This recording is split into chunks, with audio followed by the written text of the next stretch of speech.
Good morning. It's Thursday. Well, good morning for me. I'm in California. I'm in LA. Hello to everyone else in whatever part of the world you're joining us from. Welcome to the Nomadic Network's Croatia event. This is a last minute switch here, but we're super excited that you wanted to come learn about Croatia from one of the best, or traveling Croatia during COVID-19. We're going to allow another few seconds for people to figure out Zoom. But in the meantime, I want to use the chat box, and I want to know where all of y'all are from. And if you've been to Croatia, or if you had a Croatia travel plan canceled because of the pandemic, let us know. Let Clay know. I know Clay's like, thumbs down, come join me anyway. Also, let us know how many Nomadic Network events you've been to, whether this is your first, huge welcome, or this is your 40th. It's great to see you back. For those of you that don't know, my name is Leah. I am the chapter leader for Los Angeles, and I help host the Nomadic Network events alongside Erica. And I'm the co-creator and co-host of Ticket to Anywhere podcast, which is found on YouTube and anywhere you can listen to podcasts. So I'm excited to lead this virtual event today here with Clay. Everyone's saying hey in the chat. I'm just going to go ahead and go through a couple announcements with you all. Let's see.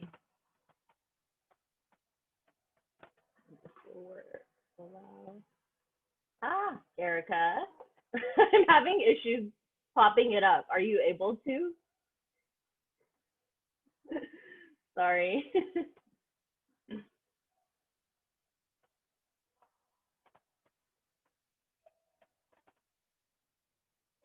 you. All right, everyone. Like we said, this is the Nomadic Network. Welcome. We are a massive global travel community started by Nomadic Matt, inspired by him. He wants to help the masses travel for longer, travel cheaper, travel smarter. So we started out in 22 cities across the globe with live events the end of 2019.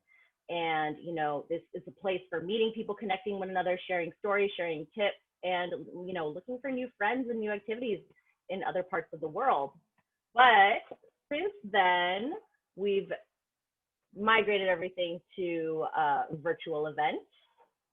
And it's fine. It's great because now you're meeting even more people across the globe. I don't know if you want to flip to the next slide. Now you can meet more people across the globe doing virtual events, whether you're, you know, in Asia or you just decided on a last minute flight to Croatia. Wherever you are, we're here for you because we're all virtual and we're hosting about 2 to 3 events per week online now. And Erica, did I miss everyone? Can you hear me? Yeah? Yep, loud and clear. Okay.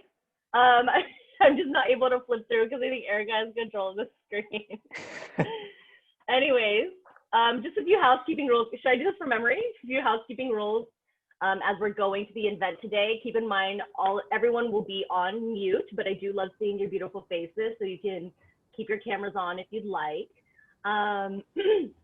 Please drop all of your questions in the chat box. We're going to answer them afterwards, or Clay and I will answer them afterwards. And share your anecdotes, share your stories, share your tips. Use that chat to connect. That's why we're here. The replays of all of these events can be found at patreon.com/nomadic Matt, and I'll explain a little bit more of that on the next slide. Excuse me. So, you know, we're here to learn and satiate our wanderlust. Clay is doing this out of the generosity of his heart and the knowledge that he wants to drop on you guys. So especially at this last second switch. So Clay, we're super, super grateful. We'll go through all of the Patreons at the end, but why don't we have you, Clay, go ahead and share your screen if you can. Right on. Thanks. Hey, everyone. And while I get this going, I'm actually, before I flip this around, I'm actually not in Croatia right now. Now it's all blacked out. I'm actually on the edge of Albania and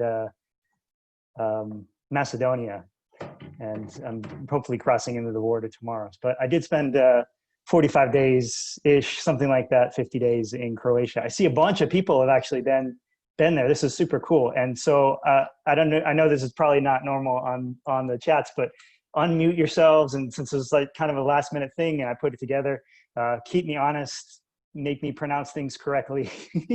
and something that I before I share as well, but something that I learned about Croatia is that it's incredible. There's so many nooks and crannies. It really is. I think it was my 87th country or something. It's definitely in my top 5, maybe top 3. I kept trying to go to uninteresting places to get some work done and not get distracted, and it was almost impossible. We just show up on some seaside village and all of that. So since a lot of you guys have already been here, you may or may not, you'll know that this is a kind of an oversimplification, but here are the 4 or 5 things. Here's the reasons why I think people go to Croatia. Number 1 is the history and the coast. And I intertwine those 2 things because you can't separate them. If you want to see history and you want to see the castles and all of that, you're going to end up on the coast, and you're going to end up these places like Dubrovnik. And second, I put beaches in a different category. And something I also learned in Croatia is that I knew of all the famous spots, all the little coves, but I realized that you can also, can you guys see my screen okay?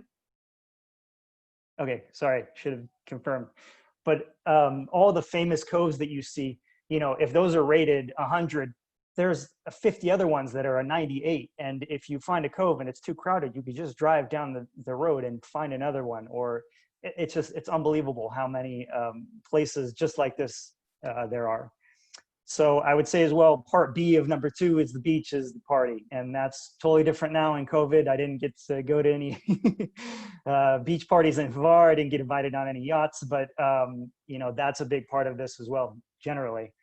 And then the next bucket I would say is the nature. So this is one of the famous places, Plitvica Park and the waterfalls, and you can find those inland, you can find those on the coast. That's all over the country. So nature is, I think, a big bucket.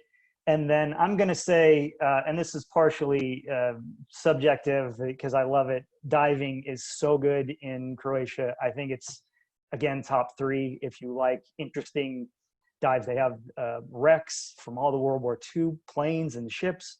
And then they've got coral, and they've got deep dives and shallow snorkeling. So being underwater in Croatia, I put that as a totally different category. And I was, I got to do some of these wreck dives, and I can't even get into how many things I did on in that short amount of time. But yeah, I would put that as a totally separate category. Okay, so I want to give a quick overview of Croatia because all of former Yugoslavia is, it's complicated, right? I think that's an understatement, but I just want to start with an overview. This is the strange shaped Croatia, and this is how it's categorized in Wikipedia. These are the 4 areas. I don't like this map because I'm colorblind and I can't differentiate between 2 of these, but this used to be part of the way that the empires is not the right word, but the areas were governed. So these are the 4 kind of areas: at Croatia, Istria. But I actually like this map a little bit better. This gives a little more of I would say these are personalities of Croatia. And sorry, that's a little bit small, but you got to go into Zagreb. You have to see the city. So much history there over so long of a period. And then you have these other areas. The only places that I didn't get to the east. I did get up north, and I'm not going to talk about that a lot. I went to Krapina, and I saw there's a place where they found this massive treasure trove of Neanderthal, settlements and bones, so I went up to the area. It's fascinating, but a lot of people don't get to this light green area, kind of central Croatia. Super interesting. And I also did not do Istria, which is, as you guys who have been to some of those places, to Pula or to Rovinj. It's fantastic. People raved about it. I just had to make some decisions on where to go, and I'll talk about why I made those decisions. But I want to show. I'm going to let this run through. It's 45 seconds. That's a long time for a 10-minute talk, and to spend more than 2 minutes on this. But you can see, you see Montenegro hanging out right there, just holding its own. But most of what we know as Croatia was in the Ottoman Empire, and that started to see change in 1881. Now we've got Serbia during World War I, and then boom, 1918, got Yugoslavia. And then it gets broken up for a minute, and then it's back to Yugoslavia, right? After World War II. But you'll see we're going through 1985 and 90s, and then boom, all of a sudden, at the end of the 90s, you have what is pretty close to the present day map. This will go to 2008. I'm going to let it run one more time because it's super important.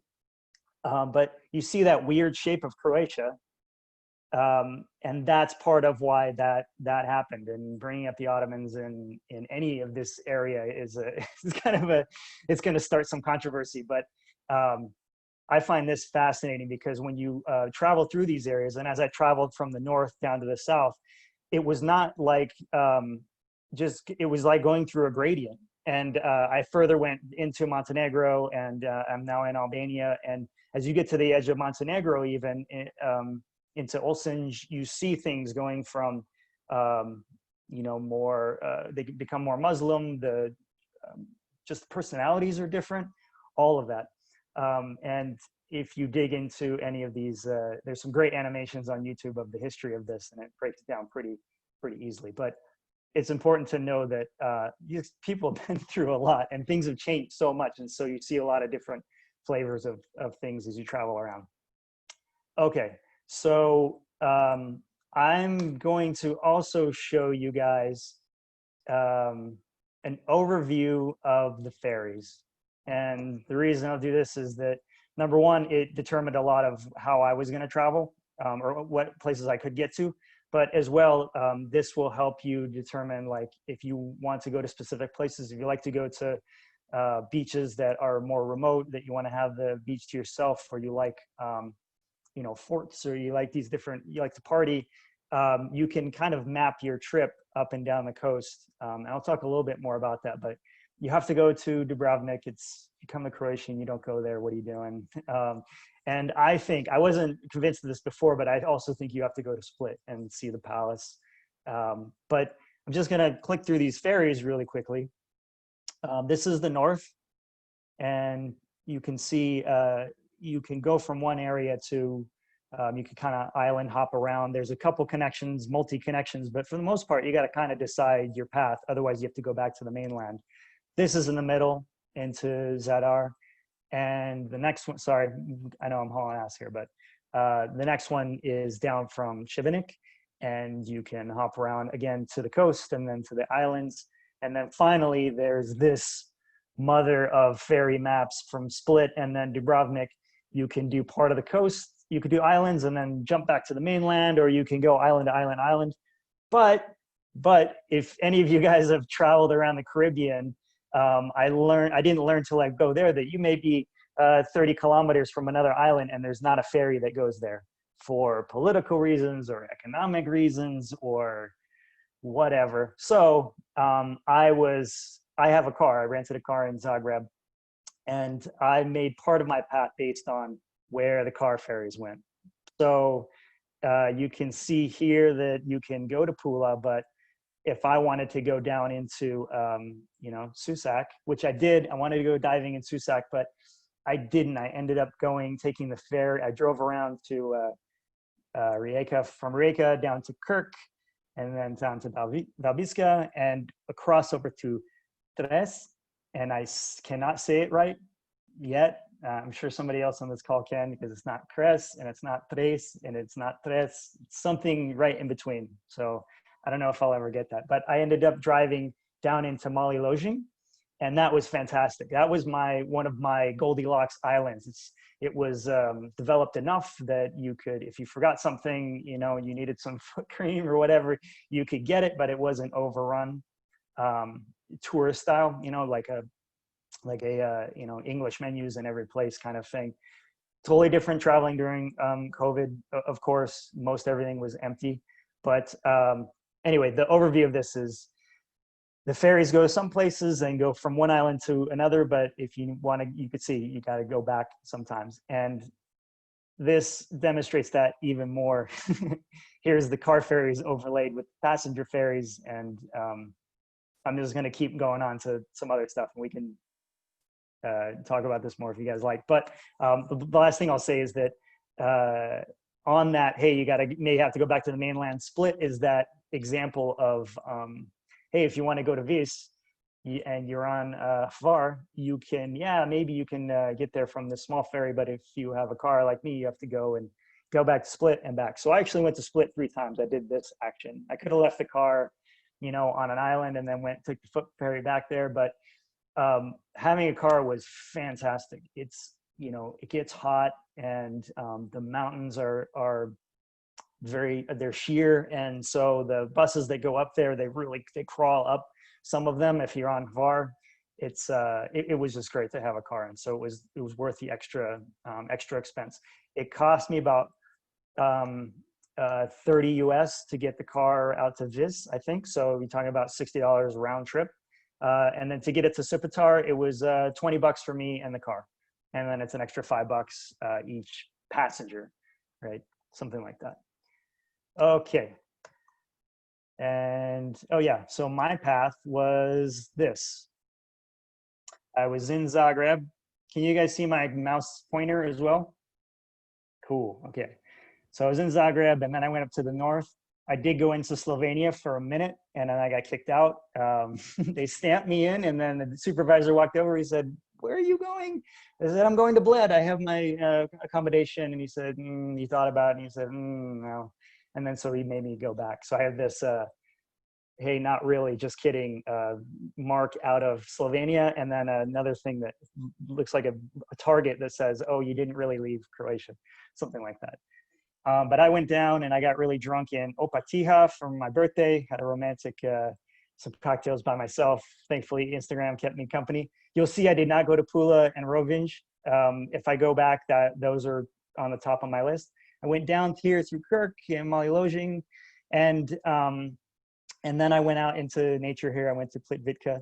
So there's Plitvitka, and then there's the other parks that are nearby, called oh my gosh, it's in Juris and oh well, somebody put it in the chat, right? And so Plitvica is the one that you could walk around and it has all the waterfalls, and then the other one you can actually go and swim in. And I would say it's worth doing both of those. It's good highlights. I'm sure it gets overrun with tourists. And I saw where all the tour buses park, so I was super lucky in that sense. But yeah, good stuff. All right, and then I went around here and I popped into, some of these places aren't marked because I just kind of stopped and looked and then went down. I went down to Chibenik, and then I went to Split, and I did that thing that I was telling you. I went boom, boom, and hopped all around down to Makarska.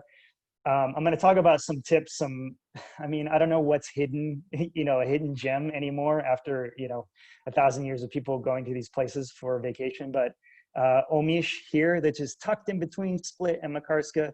Omish has these sheer cliffs, and you can zip line from the top of it. There's 8 zip lines that go through, and you go up to, like, I don't know, 60 kilometers an hour or something like that on the longest one. And that was like once in a lifetime thing.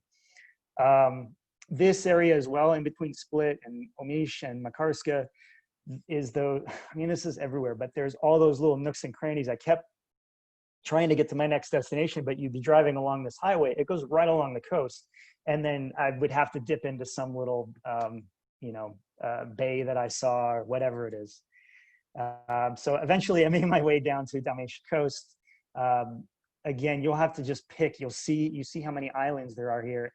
Korčula is incredible.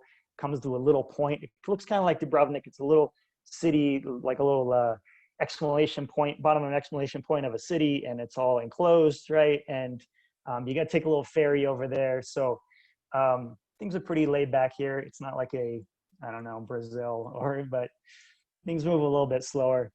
But I decided to actually, instead of taking the ferry over, I actually went to in the mainland here, and I drove up. And so that was super interesting. Okay, so that was my path, and I'm going to go back now to highlights. And this is very subjective, very subjective. So don't crush me in the comments, but I'm sure I'm just going to give like super high level, and I missed a lot of stuff as well. But Dubrovnik, you have to go. You can just look up all the stuff that's there. The views are beautiful. They even have, you know, good international food, all that stuff. Like I said, I thought Split was great. Something that I love about Croatia is that they say it's a palace, but these palaces and castles, some of them, they're just cities now, right? And so when you talk about the palace in Split, it's the old town. So you can go to a UNESCO protected Spar supermarket in the middle of it. It's pretty cool. So I add this on the, you know, is the must do. It is touristy in some areas, like especially on the waterfront, of course, but beautiful.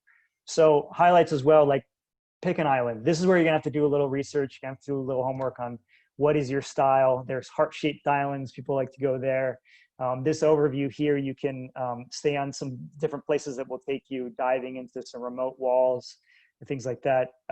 You just have to kind of pick what you're into on the islands. But it'd be crazy not to get out to some of the islands and get whatever your flavor is of sunning or partying or whatever it is. I just want to talk about, actually, you should also get to a medieval town, maybe that's not Split or Dubrovnik, where there's a tourist shop or a jewelry shop in every corner. I liked Šibenik. I liked Trogir. I liked a bunch of these places, but you can, yeah, this is a terrible small photo, but some of these places you can really just, you know, have coffee in a medieval building that was, or Roman building, or these places that have great nooks and crannies, and it's undiscovered. And I think some of these places were like that, you know, until Game of Thrones came along. They, you know, they were on the map, but they weren't like a household name type of thing. So I think there's still places like that. Trogers is maybe one of those. I'm sure there's a bunch that I missed. Rovinj would be another example. Pretty well known, but I think you can get off the beaten path there still. And if you like diving, go to Vis, V-I-S. I took this photo and we were diving through caves. This is hanging out with an octopus. And let me see if I could play this guy. And then I just wanted to show real quickly, this is a video I took on one of the plane wrecks. So this is, they did a documentary about this thing. This is a B-24 Liberator, ran a bunch of missions, and almost everybody survived from this crash. But you could see parachutes that are on it, and you know, that's the cockpit that you're looking at there. So this stuff was super special, and you know, it's pretty specific, right, to somebody who likes to dive. But I thought this was super cool. And yeah, so I think that's oh yeah, and of course you have to, if you're into Game of Thrones, there's all the places. So this is in Trogir. This is the bridge that Arya shows up at when she shows up in not Karth, but Bravos. And this is a castle on the top of a hill above, I think this is above Šibenik as well. And man, I'm realizing now what a whirlwind that was. I'm forgetting the names of places, all of that. Same place. So it's pretty easy to go find the Game of Thrones places or other TV shows where they filmed a lot of this stuff. It's pretty fun. I didn't think I would be that into it, but when you're there and then you could look up the scene, right? And cell phones when you're traveling, man, it's changed the game, so you can actually watch the scene there.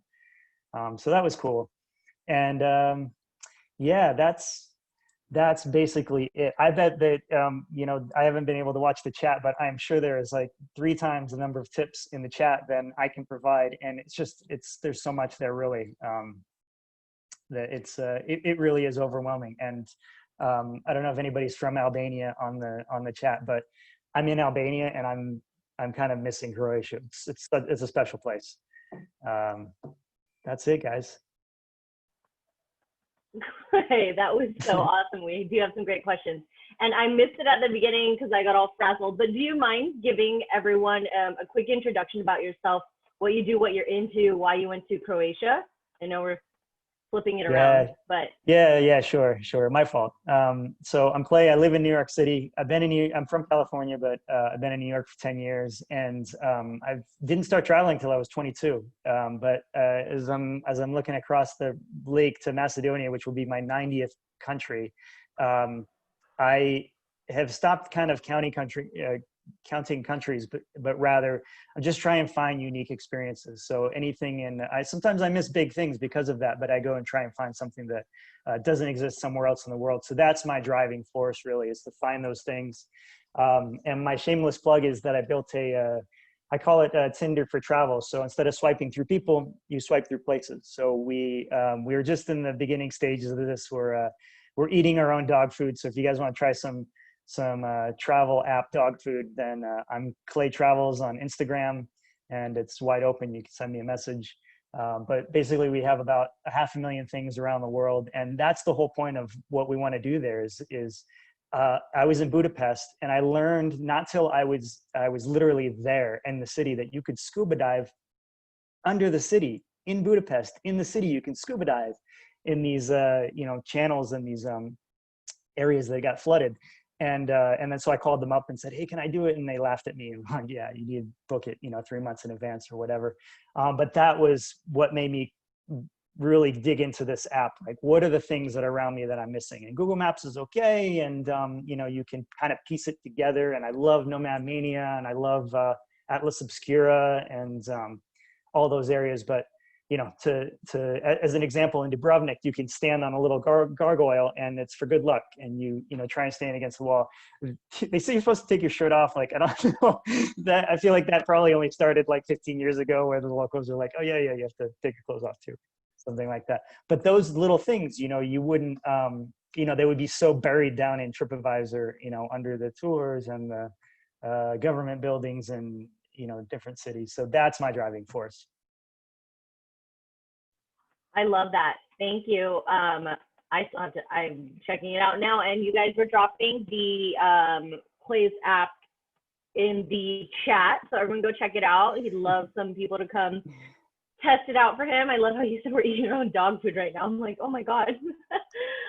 We have so many great questions that popped up. I don't know. I'm sorry if I missed this because I had to log back in. Clay, why did you choose to fly to Croatia back in August? Like, did you spin a globe and point to it, or, flip a coin? How did you pick Croatia? Yeah, so I hadn't really been to this area of the world. I had a little bit, around Greece, and I'd done some Eastern Europe, but this whole area is wide open, and Croatia was one of the few places letting American idiots in. And so when I flew there, I had to get and this is another thing, I'm gonna have to do it when I go to Serbia, but they, you have to get the 48-hour test. And so I went to Brooklyn, and I had a rapid test, and I showed up at the immigration booth, and the guy actually said, oh, send me the email to my work email, immigration email. And then we stood there together, like kind of looking into each other's eyes until his email dinged and my test results came up. And then there was no problem. So I was only there for 60 seconds, but yeah. I've had like immigration look through my phone too for like, I need to see proof of this and this. We all want to know why. Can you elaborate more so on why you refused entry into Slovenia? Yeah, it depends on who you get. They say that you can go if you have business or accommodation, or they want the tourism money.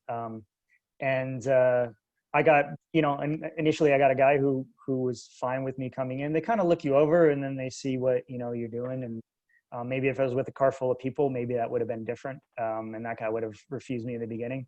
But yeah, I think the manager guy was just in a bad mood or something. They were super polite. They were super nice about it.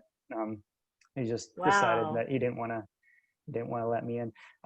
So in Montenegro, they wanted all my insurance and stuff like that, but didn't ask me any questions about who I was, where I was going, nothing. And I gave somebody a ride who was from Argentina, and same thing. They didn't ask her anything.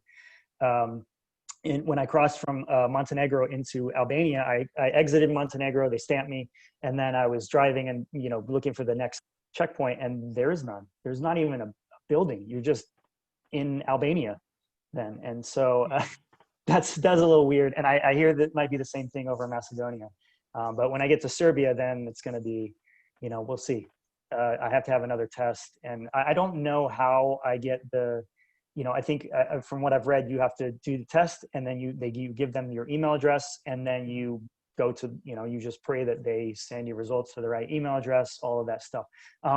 Print out things as much as you can. There's tons of printing shops here, surprisingly, and Western Union, by the way, because I ran over my wallet, or somebody else ran over my wallet, so my chips don't work. Yeah, and I've had my car towed once. So it's a. Have you? Yeah. Actually, that's a good segue. There was a question from John. How was it finding parking in town? Yeah. Okay, that's a friggin' great question. So I don't get flustered on trips. Like when I lost my wallet, I was like, oh, I remember where it is. And I went back, and then the truck had run over it. When my car got towed, it was pouring rain, and it was just like, okay, my car is not here. So where is the police? Is it a police station? Is it an impound? So I'm asking people. But the one thing that really stressed me out is that in towns like in Šibenik or tons of these towns, you'll be driving in the old town because maybe you booked accommodation there, and roads alleyways and roads. I mean, they have roads because Google Maps is telling you to go down these roads. They'll just get smaller and smaller and smaller and smaller until you realize you can't fit, and now you have to back out of this. And you may have been going downhill, so now I'm in this little, it's an Opel. It's like small car, but not much power. Trying to back up a hill and not hit things on the way up, and I did that 3 times in one night, and then I was done. I just went home. I was like, so parking sucks. Even in Montenegro, I went to Kotor, and but the good news is that even if you pay for parking, it's like the equivalent of $10 for 24 hours.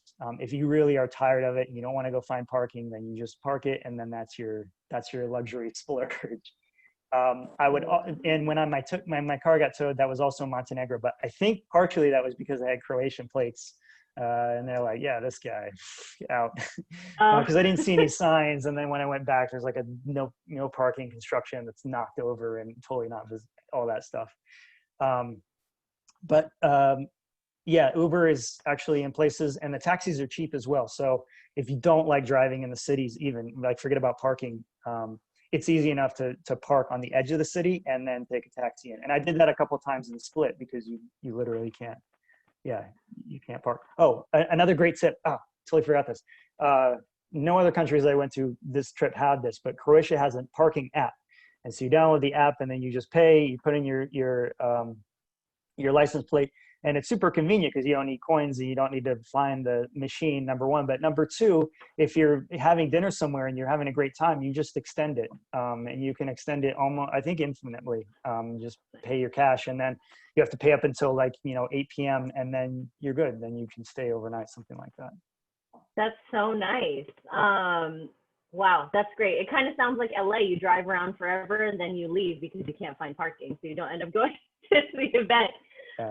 I want to piggyback on that because I'm reading the chat right now. I'm trying to group everything together. Dustin asked if roads are bad. What about motorcycles? So the roads are great here, and there's tons of people that can bring the motorcycles out, and as well people bring bikes out.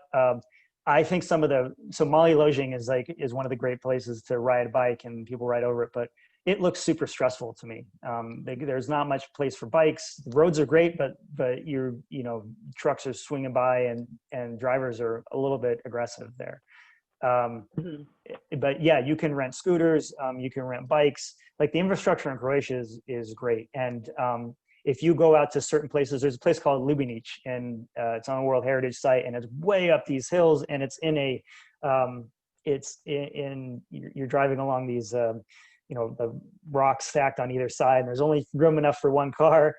But so that's a little touchy, but otherwise the roads are great, even in the old cities. Yeah, motorcycles. I wish I had one, honestly. It looks super fun driving on the coast. I want to keep getting on the public transportation train. Whoa, cannot speak this morning. It's cool because Leah, another Leah in the chat right now, wants to move to Croatia when everything's kind of settled, possibly next year. So she and a few others were wondering about public transportation and how it is. So I'm mostly useless intra-city. I don't know how it generally, how often the buses come. I mean, there's buses everywhere in the touristy cities. I do know intercity, the buses are good. They're super nice, and they're cheap. But I don't know how often they go. I know that, as an example, a group that I met was going from Šibenik down to Split, I think, something like that. And you know, they had 2 or 3 buses to choose from, and there was plenty of room for their luggage, and things were nice, and it was air conditioned and all of that. Intracity, yeah, I'm unfortunately not much help. But yeah, Uber is good, and the taxis are pretty cheap as well. Yeah, that's great. I love public transportation. I want to kind of flip it back to the beginning because many people had questions about requirements and process for entering Croatia. How easy was it? What about visas and entering during COVID-19? Can you just detail whatever you can on that process of getting into the country? Yeah, so I would say it changes, you know, it changes so much. It changes almost, now there's going to be new requirements. So there's a kind of a unified EU, and I'll try and put it into the chat, but the 2 sites that I use to figure things out is Kayak has a pretty good page, and Kayak Corona restrictions, and then the other one is surprisingly Ryanair has a pretty good one. I'll try and find the new Bible for EU, but it's something like the EU safe list, green, yellow, red type of thing. But anyway, for US citizens, don't need a visa. You can just show up.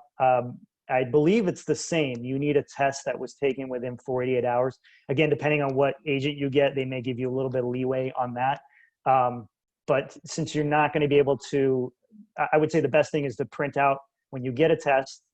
You could do a rapid antigen test, right? So there's the antibody test, which is not relevant to the conversation. Then there's a PCR test, which is molecular. And then there's the antigen test, which is the quick one, the 15-minute thing. So the place I went did both the antigen and it did the PCR. And I actually had COVID in March, so I'm a little bit less risk, which is part of the reason why I'm, being less, I'm less scared of traveling right now. But the antigen test is really what you need to get in. And ideally you take the test and then you get a printed, I took a test from wherever you get, or you print it out from your email. And ideally you get that over your email when you're flying into there. So that's what I did. But I think that if you get the antigen test and you get your results a little bit after 48 hours, like you may have to hang out in a lounge, or I had one person that told me they didn't get the results in, but in that case, if you show up and then they totally bot your email address or something happens, most likely what's going to happen to you is they will let you in and they'll make you isolate, and you'll have to check in with somebody and then you get released from that isolation. And as I understand it, that's in a lot of places. If you live in Germany or you live in Italy or whatever, then you do the same thing. You get a test and you go into isolation, and then you get released from that. Okay, good information to know. Next 2 things. Jane wants to know about the climate, and then so many other people in the chat want to know about accommodation or like staying with locals, etc. Yeah. So I got lucky. The climate was beautiful. I left on August 21st. I got out of Croatia kind of end of September, something like that, like pretty much end of September 28th, something like that. Oh no, it must have been later. I'm sorry. Whatever. I was in Croatia 45 days, but it started to get cold right at the end, and I was going south. And I'm now about the level of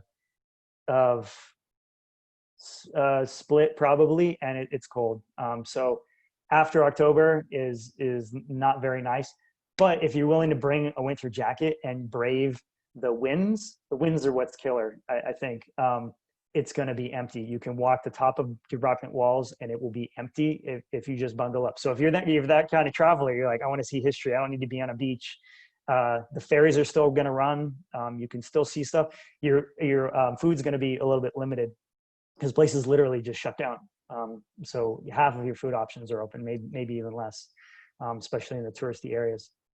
Accommodation. So this one has been super weird.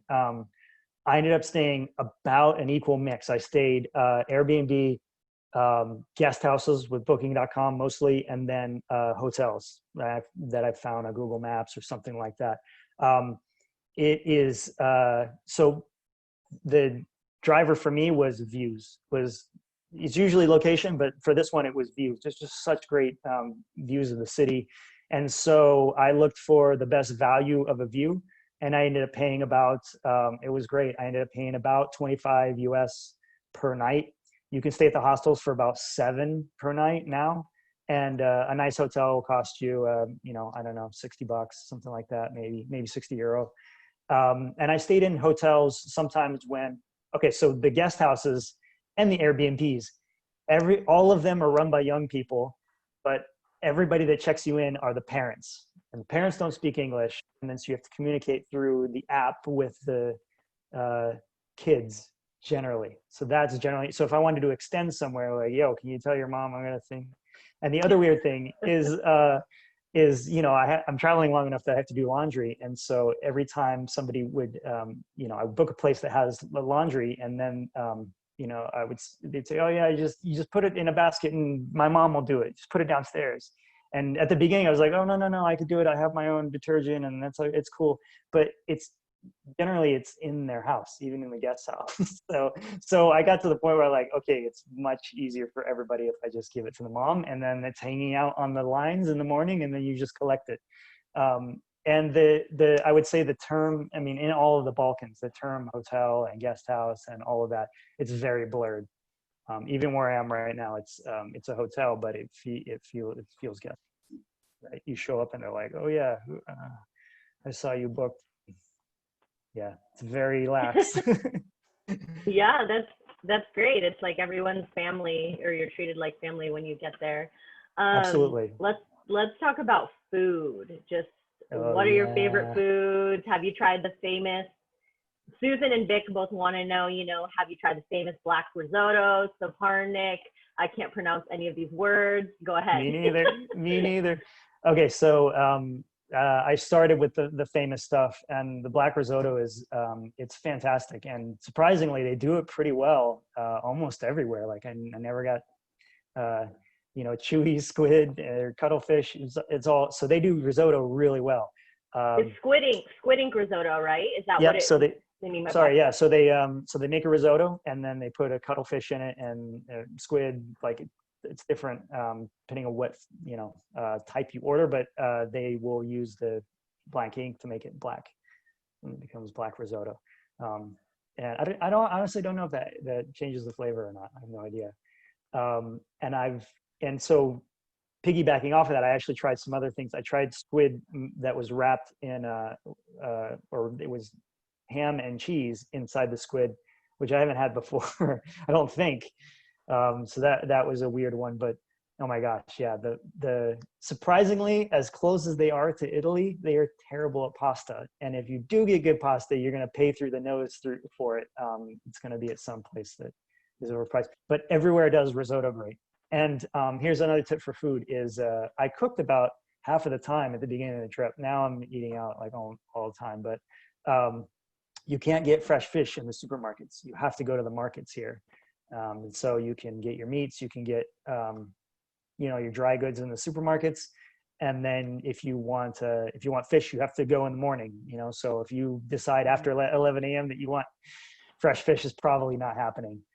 But the upside is it's a fantastic fish. They eat a lot of sea bass. They eat sea bream. You can get the whole fish. If you don't like the head on your fish, you have to specifically ask for that. Everything will come with the head on, unless it specifically says fillet or something on it.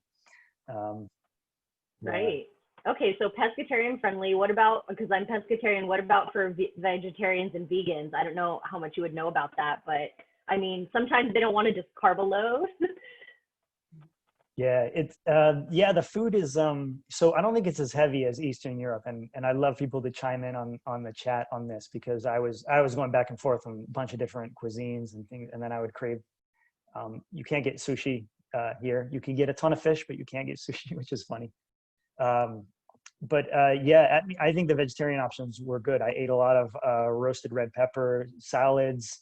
I mean, for vegans, I think that it's tough, except for in the big cities, because people will put chicken broth in everything, and so you got to make sure that doesn't go into your vinaigrette.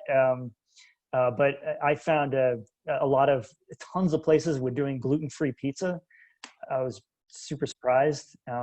But yeah, in the big cities, man, they know that they found those niches. So I think it's pretty good for vegetarians. I don't know for vegan. There's Yeah. a lot of dairy. Whoops, sorry, I muted myself. Gluten-free pizza, where, I mean, I'm assuming it wasn't cauliflower crust or anything, just gluten-free bread Yeah, crust. I don't know. I don't know. I didn't have any gluten-free pizza, but I saw the signs everywhere, and I even saw GF on tons of the menus, which I didn't. I dated a vegan 25 years ago. I'm dating Yeah. myself now, but yeah, seeing the abbreviation, I think is bodes well. Right, right. Okay, I want to get back to ferries and more, and then traveling outside of Eastern Europe. So I don't know if I missed this, but when you were showing us the ferry maps, like what was the average price of ferries on those like short haul trips, just from like Ah, island hopping essentially? yeah. Sorry, guys. Yeah, I had a car, which is basically it's luxury. You pay so a long one. The most I paid, I think, was 50 US to get my car onto something, and it goes as low as like the $20 to get to Supatar to get to Hvar. But for people, it is dirt cheap. You're gonna pay $5 to get the $10 base. If I remember right, $10 to basically get anywhere. So all of your trips are super cheap, and the ferries are good. They have I will say that you should bring your own food on the ferries because it's terrible. But there's good coffee everywhere in Croatia, even on the ferries. I mean, they love their espresso um, culture, and so there's good espresso almost everywhere. That's amazing to know. I wouldn't know if they were like making kind of like a Turkish or Greek They coffee do. out there. Okay, If you're at home, cool. you make Turkish coffee, and if you're at the cafe, you have espresso. I think. Very nice. Ooh, I love coffee culture. Drop in the chat if you're a big coffee nerd. I am. That's like the first thing I do when I get to a city. Okay, that's great to know that it's super inexpensive, especially if you don't have a car. I know you were toting a car everywhere, so the price jumps up for you. Danny wants to know if you're just traveling in Eastern Europe, and would you be able to travel to Schengen countries from there at the moment? No, no, Croatia is an anomaly, and Albania, Montenegro, and Macedonia, they don't care. And I'll say this as well; it's worth noting. Even in Croatia, everywhere I've been, people just don't care about COVID. They don't believe the statistics, or they don't think it's they wear masks in supermarkets because they have to, but then I pieced out of a couple of situations where people just kind of wanted to stand on top of me in line somewhere, and so I just decided to go back. um, you can dodge those situations pretty well because there's outdoor markets, or you go when the supermarkets aren't full. But yeah, nobody is being careful here, except for you come across a pack of German tourists and they are all being careful. um, So there's no restrictions right now, like we have in the there US, is. like limiting, oh, there are in Croatia, like limiting Yeah, groups, eating outside is easy. Everything's an you can outdoor eat inside. cafe. Yeah, you can eat Amazing. inside, you can eat outside. You can generally stay away from people, because if you go to the areas that tourists go to, the restaurants are so big, a lot of them look like ghost towns, so you can find your own corner. I'm on my laptop half the time working, and I'm not within 10 or 20 feet of somebody except for my waiter. And if you're wearing a mask, the waiter will wear a mask, right? If you're not, then they won't. Okay. They just Okay. implemented a bunch of stuff like here in Albania, everybody has to wear a mask all the time, even outside, which is just like, guys, just be reasonable about it. Indoors, wear a mask. If you're like the guys who are cleaning trash on the side of the road, they're wearing a mask, and it's a bit silly. So they're fining people that aren't wearing masks. So I think things are changing week by week. Yeah, you really have to keep up on the EU. I'll find this while we're Oh yeah. I'm sure people will reach out to you if they have more questions. That's so interesting, the stark differences in, and everyone's wondering how their numbers are as well, because we don't know that off the top of our head. What was I gonna say? Oh, what about bars and clubs? Are those open and thriving? Whoa, what is a bar? If you want to party, if you want to find it, you can find it. Especially on the places that are known for that type of thing, Hvar, or they just you find the place that's hopping, and then people just do not care there. They'll let in I saw bachelorette parties. I saw weddings in Dubrovnik that was just packed with people. So yeah, you can, if you want that, you can, if you already had COVID and you think you're immune, yeah, you can find it. Right. Okay. Interesting. Let's see. So you won't be able to travel to other countries from there. Okay. I'm trying to let's see. Jen and so many other people in the chat really would love to see if you have like a written itinerary or any photo of an itinerary. Everyone just really wants to know like where you went, and if you have any visuals on that. Like, people want to know more information about your route while you were there. Yeah, so I'm going to. So this is part of my little app. So on the app, and you don't have to download the app if you don't want. So in the app, I'm going to add all the places that I went. Excuse me, that it was kind of the Croatia bucket list. And the great thing is you can swipe through, 150 things and decide what you want to be on. But we just built a way to create a link, and so you can view all those things on a web page. And so you can just grab them and steal that if you want to. I need by Sunday, by the end of the weekend, we'll have the webpage stuff ready. But the short answer is, yeah, I have some favorite things. I've already revealed a couple of them. Omish is one. Like, Omish is a special place, and it's going to get discovered. This island is fantastic. And if you like medieval stuff, then yeah, Šibenik, you got to go there. And the areas around Šibenik, just drive and you'll see a little castle, or you see a drawbridge or something, and then just stop and go in there. There's a place called Primošten, and it's another one of those things that looks like this little water tower of a landmass, and it's all built up, and you can go around there, and it feels like you're in Disneyland. It feels like it's made up, but it's not. It's an actual medieval place. It's pretty cool. Yeah, there's a few places like that. It sounds absolutely magical. I know nothing about Croatia and Eastern Europe. I haven't touched down there yet. So this is really inspiring for me, and I'm sure a lot of others who, had planned to go there, or like the other Leah who's planning on moving there. One thing I want to bring up that's important that Sharon mentioned again, what about travel medical insurance, or insurance in general, and like COVID coverage? Like, what are you doing? Do you have that now? Do you usually get insurance before you go on a trip? Tell us your thoughts. I have pretty good insurance back in the US. So I'm pretty well covered for anything that happens to me out here, as well, because of these old cities. And you look at the walls in the old towns, and they're all scraped up because you can barely make the turns, right? So I got the full, something I never do. I got the full coverage for the car. Like, I can scrape it, I can crash it. Yeah, I've already bumped into some things, right? So it's, yeah, I usually get medevac insurance as an additional, but there's so many facilities around here. I mean, maybe not where I am right present moment in Albania, but I skipped the medevac and I just went with my normal insurance because there's so many facilities around. I'm not going to need, it wouldn't have helped me much. But if I go to the Amazon, or I go to Belize or anything, then I will get a medevac. And if care was not good out here, then I would have gotten it, take me to Germany and get me a surgeon there. But it's I think it's pretty good in Croatia. Okay. So you coupled your insurance back at home, which gives you global coverage. Is that what I'm hearing? No, I did. Right? I usually do that. I did not do that in Croatia. I usually add a medevac onto my regular health insurance.